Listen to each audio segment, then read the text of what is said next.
Switzerland के खूबसूरत शहर इंटरलाकेन से नदीम अज़ीम का आदाब। इस शहर को बॉलीवुड के मशहूर director king of romance Yash Chopra ji ने बामे शोहरत दी। इसी वजह से इनको स्विस गवर्नमेंट ने एम्बेसडर ऑफ इंटरलाकेन का खिताब दिया।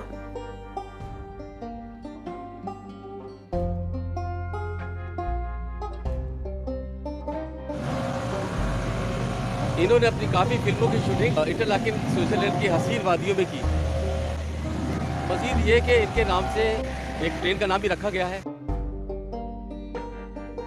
और विक्टोरिया होटल ने अपने एक स्वीट का नाम भी इनके नाम से मंसूब किया है। ये इसके अतराफ के बना देते हैं।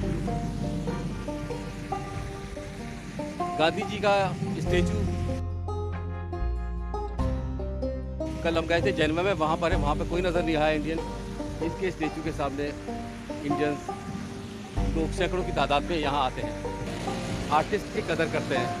इंडियन ही क्या, पाकिस्तानी, बांग्लादेशी, नेपाली और जो भी इनकी फिल्में देखता है किंग ऑफ रोमांस की, तो वो यहाँ ज़रूर आता है और अपनी तस्वीरें यहाँ साथ पाता है।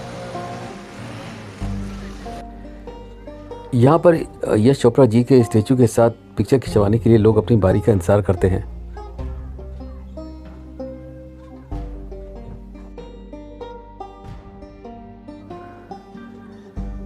आप इससे अंदाज़ा कीजिए कि इंडिया में पॉलिटिशियन से ज़्यादा आर्टिस्ट्स की कितनी वैल्यू है।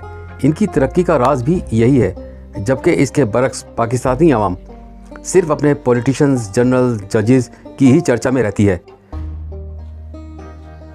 और यही तीनों इनके हीरोज़, विलन्स और कॉमेडियंस हैं। फिल्में बनना तो तकरीबन बंद ही हो चुकी हैं।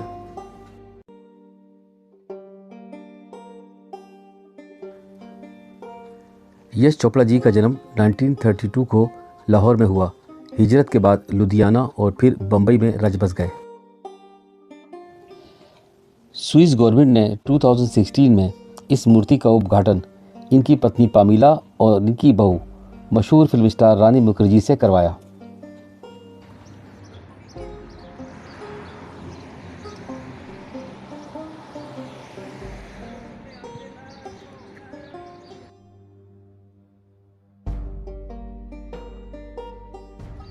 ये जो आप मेरे पीछे होटल देख रहे हैं, होटल विक्टोरिया, यहीं पर यश चोपड़ा जी रहा करते थे।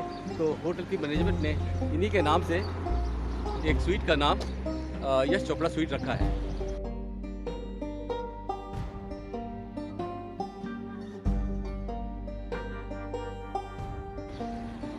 ये इसके सामने के मनाजिर हैं, ये देखिए, इसके पीछे का व्यू देखिए।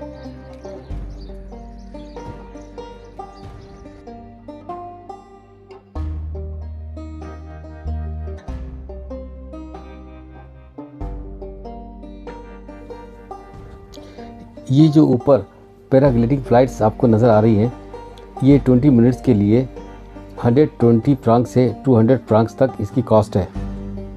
और अगर पिक्चर और वीडियो चाहिए तो 40 फ्रैंक्स एक्स्ट्रा देने होंगे।